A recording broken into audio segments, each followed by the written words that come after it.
Guys, welcome to the Digital Barbell podcast. This is the Digital Barbell Business Series. I think we're on episode 6 or 7 of the series right here. If you haven't listened to the other episodes and you're an online coach trying to take your business from a side hustle to serious, definitely go back and listen. Today we're going to be diving into maybe one of the most controversial of topics, definitely something that we have learned a lot about in the last 5 years. We're going to be talking about social media. You can tell this is the business podcast because we're in our business attire. And I'm also wearing my favorite t-shirt again. But, I was thinking about this when we were out getting groceries today because we're recording this episode from our Airstream. We're not at home right now. And I think a lot of online coaches get into owning their own online coaching business because they want some freedom and flexibility in their job to be able to create a certain lifestyle for themselves and just have more independence. And if you get stuck, like you start your business and you get stuck at a certain income level because you don't go about it in a business like fashion, like you can't actually get much freedom in your lifestyle. You actually kind of feel more like a slave to the business. So I think like if you follow the process that we're giving you in these podcast episodes, you're going to have a much more likely chance that you can actually turn your online coaching business into something that provides for you and your family. And social media is a small part of that. From side hustle to serious. Right. Yeah, actually, when we were driving around, I asked Jonathan because he used to spend a ton of his days driving around. Your glass was leaking on you. He was what do you call it? A construction superintendent. Yes, construction superintendent. So constantly driving from place to place, materials to houses, basically. And anytime and I was either stuck at my job at Rice or my job at when I owned an in-person gym, and I would be like, okay, we need this and these things from the world. Like I was never out in the world, and you were always out in the world. Yeah. And like today, our life is a little different. Like we can go out in the world when we want to, but it's not day to day. And so I asked him, like, do you miss being out in the world every day, like running errands, like all that kind of stuff, or do you like the flexibility of our job, but the more it's honestly like we almost went from we're almost back to like an office type job. A lot of our job is behind a computer. That's a good point, because I want to preface this whole, I guess you can't preface once you've already started, but the whole point of us helping you take your business to a serious thing isn't so you can like live some sort of Instagram famous lifestyle where like you have a private jet, you don't do any work, you sit on a beach all day. That's not it at all. You're going to work your butt off doing this stuff. Like we're here out of town. We came to Austin to watch, or Round Rock to watch the Rogue Invitational, and we worked all weekend. We actually went half a day on Saturday. We went and watched the morning event. We came back and did several hours of work, got a little workout in, went back, watched the evening, and then yesterday it rained, but I was like, I have way too much work to do. Let's just watch the YouTube stream. I mean, none of this is about like not which working. is good, which is a good thing. I'm always like, it's a good thing that we're this busy. Yeah, but we have flexibility, but we still have a lot of work to do. So that's know that everything we're teaching you doesn't discount the fact that number one, you have to be a great coach for this to work, and you still have to put in a lot of work. So social media is one of those things that we have been doing since we started Digital Barbell back in 2018. Our approach has evolved over time. We've experimented with a lot of different things. And what we want to tell you in this episode is the approach that we take now, why we think it's the best approach, and why social media might not be as big of a part of your business as you think it is in the early stages. So that's kind of setting the table for what we want to get into. Okay, let's start with what are the types of social media that we have out there? So we have short form types of social media, which are, obviously your Instagram, your Facebook, TikTok, YouTube, Twitter, YouTube Shorts, Twitter, the scroll and entertain type of social media. That's short form, 60 seconds or less. You could also equate short form with like short attention span. Yeah. It's just like a blink of an eye. A blink of an eye and it's gone. And I would say the common factor that all of these have are they're not searchable. Like you can't go and be like, what does Digital Barbell say an air squat is? Like you can't search Instagram for that or anything. You just you're left to the mercy of what Instagram is going to show you what we've posted. Right. Long form are podcasts, YouTube videos, like long form YouTube videos. And I wish you could say that blogs were still Yeah. social media, but really nobody engages with blogs. It used to be that people would comment on them, and message boards used to be a form of social media, and they still are in certain subcategories of stuff. But I would say, for strangers coming in, long form, short form doesn't count things like blogs and message boards anymore. Okay. So let's talk about kind of what the pros and cons of short versus long is. You already touched on the fact that with short, it's gone in the blink of an eye. It is pure entertainment a lot of times, which can be a good thing and a bad thing. It can kind of it can take up a lot of your time developing things that you think are going to be entertaining, and they may or may not be, so that could be a negative to the business. But also, if you were to create some sort of short form content that was entertaining and got a lot of eyeballs on it, it could potentially put a lot of new eyeballs on your content in general, right, and give you the opportunity to bring those people into your new followers, into your followership. Yeah. So that but one of the main things about social media, the short form, is that you really don't have control over this type of social media.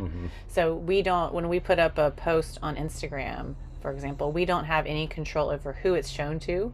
It's based on how many clicks it gets in the beginning. We can't be like, show this to the Digital Barbell audience. We don't have any control over that. Even the people that follow you, only a small percentage of those people will be shown your content, because we all follow so many accounts right now, and the algorithm is designed just to try to keep you on the platform.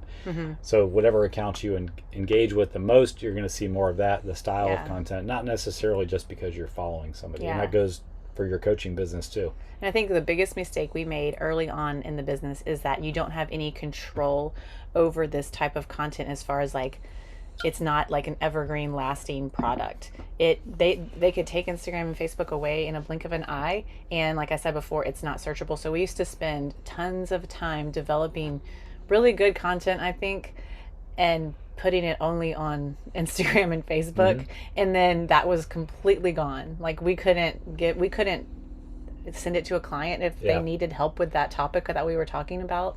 Like you made a post, let's say you made an infographic that talked about the best sources of protein, and like, let's say we spent 2 hours creating it.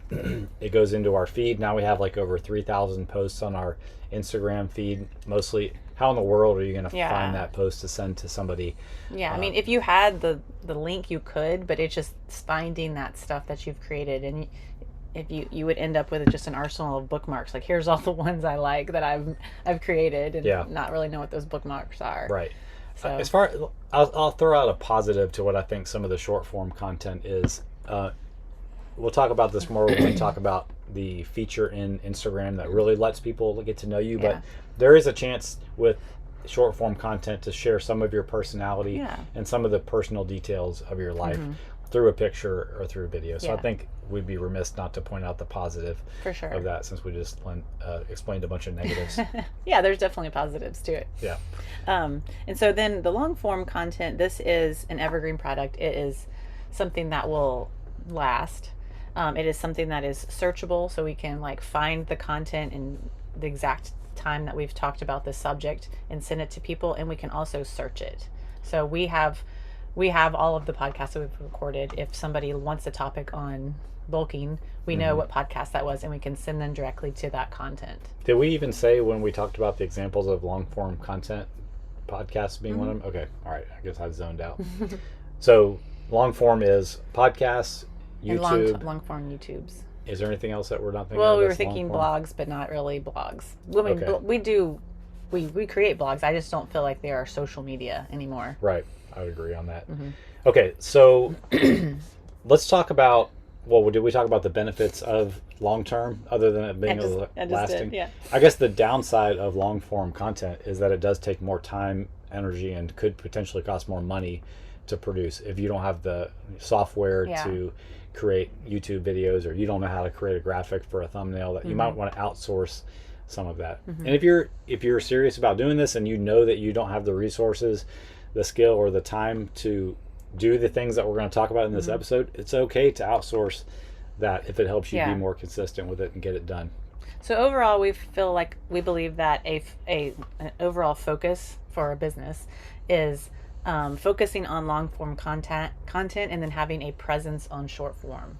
So spending more of your time developing these podcasts and these longer form YouTube videos that you can then you can have an archive of and send them out to people as needed. And I would be willing to bet that if somebody is listening to this and they're a coach and they're stuck around that $2,000 or $3,000 a month mark, I bet they're spending most of their time developing short form content and haven't really taken the plunge into being consistent with long form content. So the point of all this episode is to kind of pull you out of that mindset and help you commit to being consistent with the stuff we're going to talk about, so that you can break through that plateau and turn your struggling side hustle into a serious business. Yeah. All right, so let me give you the overarching strategy, and then we'll get into this in a little bit more detail. But here we go. Let's turn that off. It's too bright. I can't see the thin screen. All right. So first, start a podcast on a committed schedule, a weekly schedule. So these should be about a 30 to 60 minute podcast. Yeah. I'm like, what is the other word for it? There's not another word for it. Podcast. Second thing is to record it as a video so that you can also let it live on YouTube. Right now, YouTube is prioritizing podcast on their channel. So if you mark it as a podcast, it will be prioritized. So this will set you apart from like 99% of the people, because most people record just audio podcasts. Or not even that. Yeah, but people who are recording podcasts, well, a lot of them are going to be only audio. So adding it, just stay like we're doing right now, putting a camera in front of you, and it can live in two places. The third thing is to have a presence on stuff like Instagram, Facebook, and then the rest of them if you want to dive into. And it doesn't even have to be daily. Just having a presence on there, posting maybe 4 to 5 times a week is plenty there. Creating reels on Instagram and also saving them before you post them so that they can also live on YouTube as shorts, because that's the same feature. So a reel on Instagram and a short, the portrait oriented video, it goes in as a 60-second or less short on YouTube. So those can be the same thing. And then using the stories in Instagram to show the personal sides that you want to share with your audience, and like allowing people to know you. And the people who really care about you and your business follow you there, and they'll get to know your personality there. Yeah. So that's kind of like our overarching strategy. Yeah. So just to recap that, start a podcast on a committed schedule weekly, record the video of that podcast so that it can live on forever in YouTube.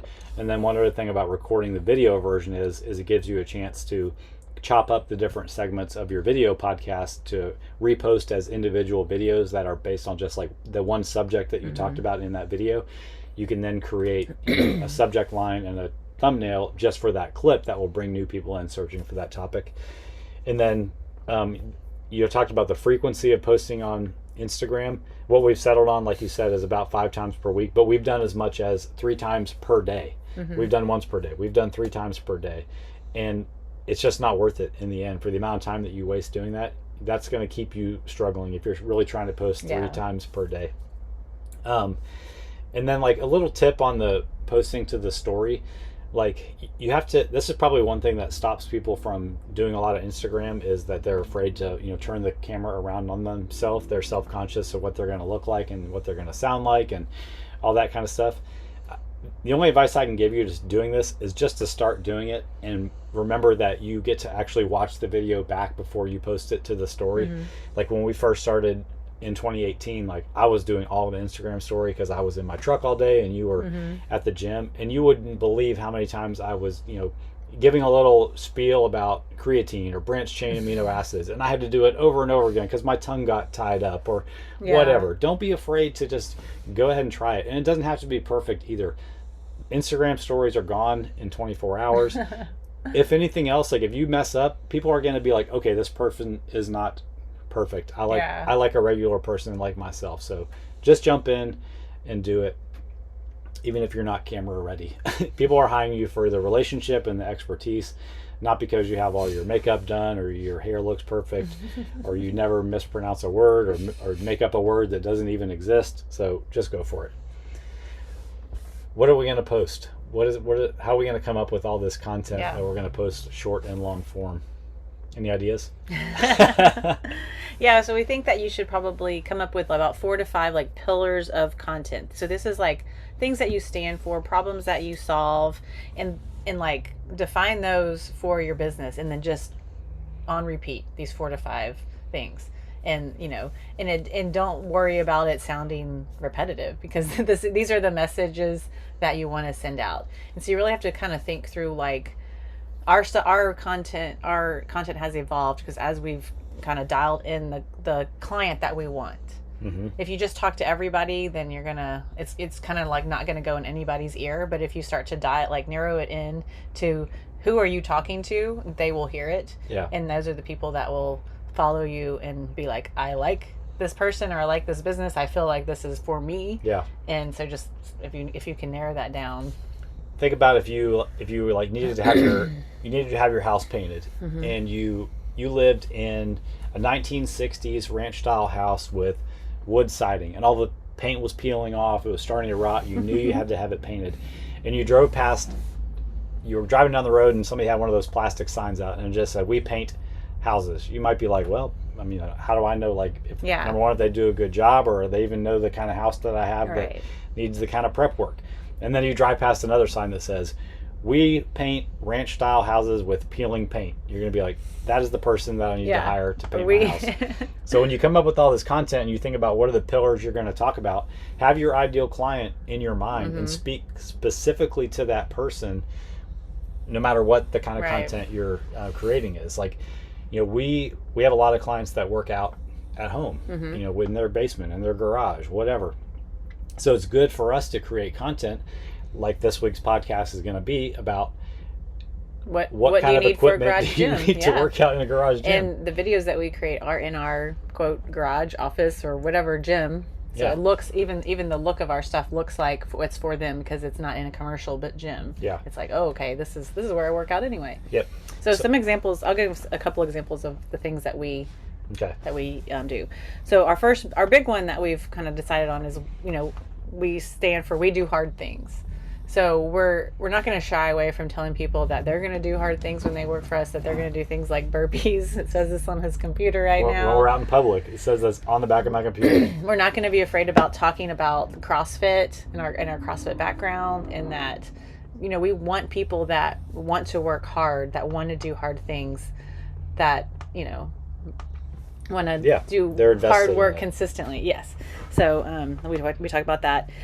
We talk about the basics of training nutrition, because we base a lot of our coaching on education. So we want people to understand that it's not just going to be like, here's your macros, goodbye. It's an education based coaching process, so that we give a lot of that in our post. We like, of course, have like he was talking about driving around in his truck. One of the things he used to do in the story all the time was, like, he always had like a bag of chicken to like snack on, and he called it truck meat. And like, still to this day, people that follow us talk about truck meat, because Jonathan kind of created this like inside joke with our audience about truck meat and Biscuit Sunday and just creating these like personal, like, little things that you can say that people know what they're talking about. So. And they're not even like contrived things that you come up with. It's just honestly part of your life. Right. That's what people want to relate to. Yeah. And and then the last thing is two more things is one is like, getting older doesn't mean you have to give up or decline. So we have a lot of clients in like their 60s, 70s, and we love those clients. So we want to continue to talk about like that we can help you, and that it's a good thing for you to continue to work out, as you age. And also making sure that whenever you do videos and photos, that they are good quality and eye-catching. Is just like, that's not a pillar, that's just just like kind of like a staple in, you gotta have good content these days. You forgot one of our pillars. What? That we also believe that in addition to longevity and health and fitness and all that kind of stuff, that your workouts should make you look like you work out. Yes. So like, that is a side benefit that you deserve to have from your workouts. So we talk about that a lot in our content. Right. You made me think about something else, like we're talking about doing hard things. One of the reasons we talk about doing hard things, and you can think about this in the context of whoever you're trying to attract with your short and long form content, is you're also trying to repel people that you don't want to work with. So by us saying, not in a bad way, but they would be better served to go find somebody who's a better fit for them. Right. So if you we do hard things means, like, if you're looking for something that requires no effort, you should probably go find a different coach. We're going to be there to support you along the way, but you have to be the one to lift the weight.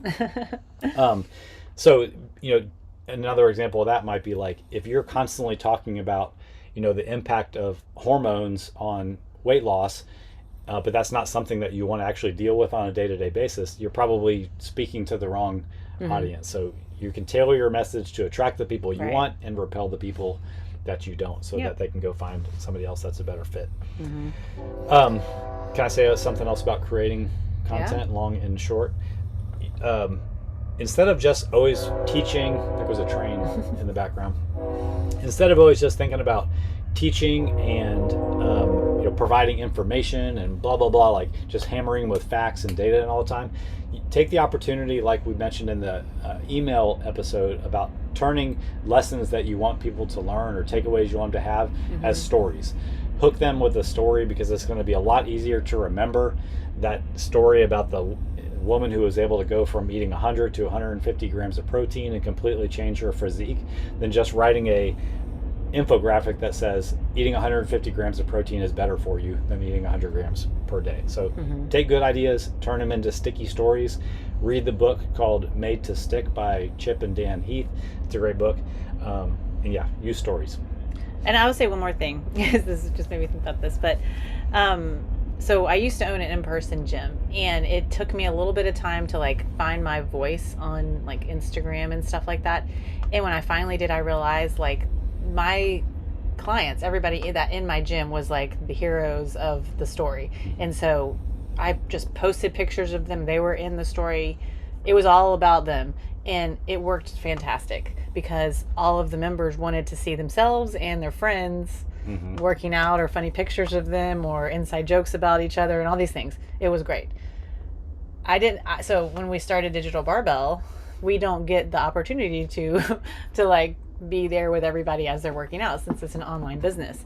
So unfortunately for me, because I don't like this, but we are the features of our Instagram and our social. And in the beginning, I really wanted to try to capture all the client videos and share them. And it doesn't really work with this type of business, because no one else knows them. Like, our clients, unfortunately, just really don't know each other, because it's online. It's a totally different animal.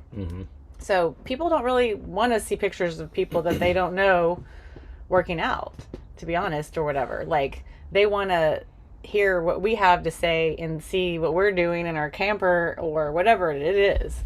So that's one of the things I've learned, is that you have to kind of figure out like who your audience is tuning in for. And in a gym, they were tuning in for each other, and for Digital Barbell, they're tuning in to hear what we are going to share. That's a good point. It took some time to kind of experiment and figure that out. So I guess all that to say, like, in your content, like, pay attention to what's hitting and what's not. And a big part of that too is you have to find a social media strategy that resonates with like you personally too. If you're somebody who like hates social media, you need to figure out a way to grow your business without social media, because trying to force yourself to do it isn't going to be it's not going to be a thing you stick with consistently. And people can tell if you're being fake too. So if you get on the camera every day and you're like, hey guys, so happy to be here, but like deep down you hate doing that, it's going to come through in your voice. So you have to be true to yourself in all of the content that you create. All right. Let's dig in a little deeper. Let's dig in. And, we find ourselves talking about the thing that we're saying, don't focus all your time on. We're talking all about social media. So let's dig into some other things. Yeah. All right.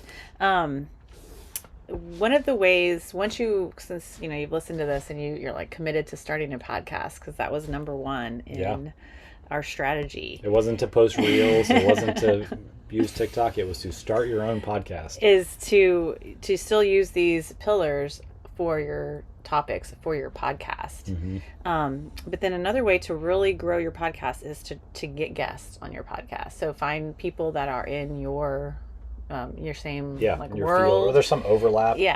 And ask them to be on your podcast. And I mean, most of the time people will be on your podcast, because it's a benefit for them too. Isn't it wild? Like, it is wild. The connection that social media gives us, like, and the friends you can make with people who have much larger followings than you do, just because you're a real person, you're a good person, you have a shared interest, and you ask them, will you be on my podcast? And they're like, yeah, sure, I will be. And it could be 30 minutes to an hour of their time, and they're willing to give up for your podcast. But it really does benefit you because they can share it on their side and you can share it on your side, and it just has like a lot of times your audience can cross audience and help each other out. So just as an example of that, we've become friends with EC Sinkowski. We got to see her here at Rogue, and I would say since we had her on our podcast, I think she's been on ours 3 times now, we've been on hers once, we probably have gained 5 to 10 clients just because of the connection that we have with her. So find people that are well respected and trusted, that have their own authority, and you will become like categorized with them in those people's mind if you truly are that kind of person. So don't be afraid to ask. Yes. Go ahead. You have to figure out a way to have good video and audio, which is a little bit ironic because we didn't plan on staying out this long in our camper. So I was like, well, I'm not going to bring our podcast microphones. We'll be home on Monday. We'll just record when we get home on Monday. So the audio, it does not sound as good in this episode as it would, but we've heard other people that are in this kind of audio visual world say people will put up a little bit with bad video, but they won't put up with bad audio. So I feel sorry for you guys that started listening to our podcast back in 2020 when we started it, and we had the cheapest little Amazon microphones, and we didn't know, we were doing our best. But if you need some advice on what to buy for your podcast recording, send me a message somewhere. It's not that expensive, but it is good. It is good to go ahead and invest in some of the like higher end equipment, right? So that you do have quality audio and video. I mean, honestly, video is iPhone cameras. You can they take amazing video. So it's really just the audio side. Right. I forgot what I was going to say about that. But you don't let the fact that you don't have like a studio or anything like that stop you from recording the video of your podcast too. Like, I have not noticed that these episodes we record in our camper have any less views or are any less valuable than anything we've ever shot in a more quote professional looking studio. So I think people like the Airstream windows. Yeah, there's cows. You might see a cow walk by back here in this episode if you're lucky.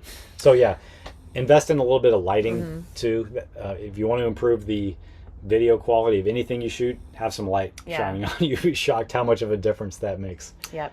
And so then once since you're recording your podcast and you're also capturing it on video so that you can use it on YouTube, creating your thumbnail is a very important step. So this is like the image that you see whenever you are searching YouTube. It's the still image that you see.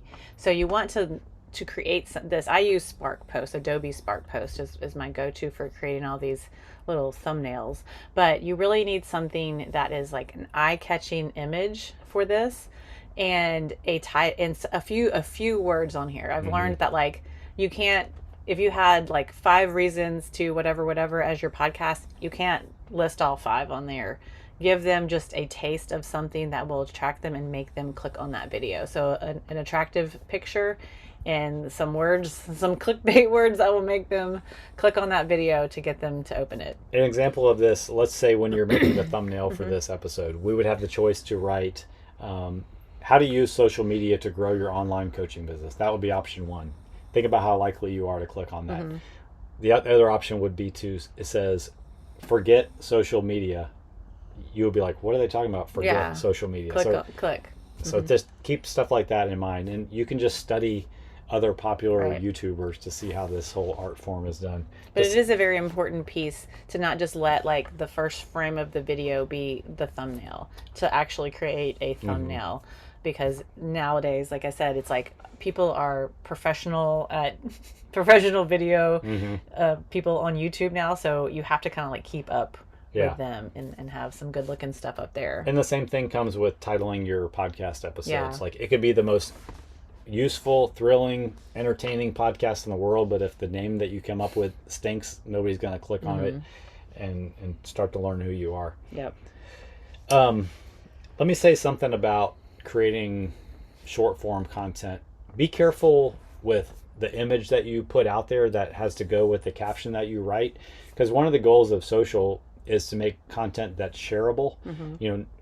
yes, you want people to learn to know, like, and trust you, but if you're people who already can share the content with other people, that will bring more and more people into the fold.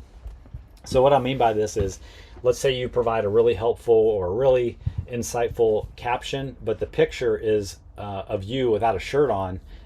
How likely is somebody going to send that to their friend just to read the caption, where they're like, why is my friend sending me a picture of this guy with no shirt on? Yeah. That doesn't mean that you can't use those kinds of images, but if all of your content is something that people don't want to share, then it's probably not going to get shared very often, and it's going to make it harder to grow your reach for the aspect of reach growing that we want through social media. Yeah. So create shareable content. Yeah, and another thing, you mentioned this earlier, but with this long form content that you're creating, you can create short form content. So feel free to reuse a lot of this content. You can take clips and put them on Instagram, make them YouTube shorts, put like a 3-minute clip of like the really interesting part of your podcast that you feel like will hit with your audience. Put that as a smaller little video on YouTube. Just, create one piece and use it in like 5 places. Yeah. And we use our short form content to drive people to our long form content. So we will, when we record a podcast, we will make sure to create a little clip or an image of it and put it on Instagram so people know it's there at least. And using both short and long form content to drive people also to other resources that you've created that can help them. That might also bring them into your atmosphere through like one of the lead generators that you built. Yeah, so if we talk about something in a podcast, we will, in the show notes, we will put, here's a link to the blog we talked about. They click on that sends them to our website. They go to our website, they see the pop-up, they're like, oh, I want arms, abs, and the rest. Yeah. They sign up for that, they're in our email list, and then they end up reading the blog, they end up scrolling other blogs, and this is just all about creating this know, like, and trust. Because how many touch points do people need before they over 30, like before they purchase from you? So they need to kind of like, this is why you're kind of everywhere. But then this is also why you're focusing on the longer form things, like, the blogs, the emails, the YouTubes, the podcasts, the things that people can really get to know you from. The swipe things, they don't get to know you there. Yeah. And remember, like, you own all of this content that you're creating, and just because somebody follows you on Instagram doesn't mean that they saw that post. So if you have something that hits really well on social media, turn that into an email, and vice versa. If you have an email that gets a lot of engagement or you spend a lot of time on it, bullet point it out, turn it into a social media post, reference people to your blog, put that email up on the blog. You create this whole like experience where you are the only person that comes to mind when somebody has the problem that you solve. They automatically know, without thinking about it, that this is the person that I'm going to trust to hire me. And it feeds into referrals over time too, because your clients are reading your content also. They're watching your YouTube videos, and that keeps you top of mind with them when their friend at a party says like, man, I really need to lose weight, or I really want to start working out. You're staying top of mind to your own clients, and they're going to refer you to other people too. And that is really what is going to build your business overall. Yeah. We could have said this in the beginning, but the short form content doesn't really bring us any business. Sometimes people will stumble into our Instagram, but the chances of them just becoming a client after 1, 3, 6 months is pretty slim. Now, if they start to learn about us more by coming to our website and reading some blogs and getting on our email list and watching some of our YouTube channels and listening to our podcast, it's only a matter of time until they become a client. And that's the mentality you need to go into social media with, is don't care so much about the likes that you get, the number of little hearts, how many followers you get, how many followers you have. Just be committed to feeding people into your long-term ecosystem, and know that it's like a snowball that will build over time. Like I said in the email, I think it was in the email episode, I love the fact that you don't get any instant gratification as far as like your bottom line revenue through any of this stuff, because it really is the best comparison to getting in shape. You don't see your bigger biceps after you go to the gym, but if you keep going to the gym and you keep eating well and you keep recovering, you're gonna have the best looking biceps in the world. And that's exactly what it takes to grow your business from a little side hustle to something that truly can provide for your family. Awesome. What are we talking about next week? We are going to be talking about creating, pricing, and promoting your offer. You getting all these eyeballs, getting all this know, like, and trust and attention. What are you going to sell? Yep. All these people. That's what we're getting into next time. So, all right. Hope you guys enjoyed this. Let us know. Send us a message somewhere and give us a shout out. All right. Take care.